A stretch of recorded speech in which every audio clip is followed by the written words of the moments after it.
Good day mga kaguro, ang inaabang-abangan talaga natin ang SONA ni President Bongbong Marcos. Kasi isa dito na inaasahan natin is yung aumento ng ating sahod bilang mga guro, hindi lamang mga guro, kundi mga government employee. So isa po sa pinangako ni President Bongbong Marcos is magkakaroon ng another benefits ang mga government employee. Isa na dito is yung medical allowance. Next year po ito ipapatupad. At saka, yung hinihintay natin na aumento sa sahod, yes, confirm. Magkakaroon na talaga ng salary increase at ang sabi dito ay fourth tranche. So, ibig sabihin, hanggang 4 na taon na every year magdadagdag po ang ating sweldo.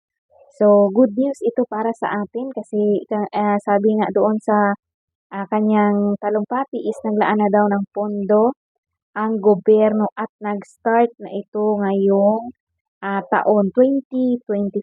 So, asahan po natin yan, mga kaguro, mga government employee. So, good news para sa atin yan.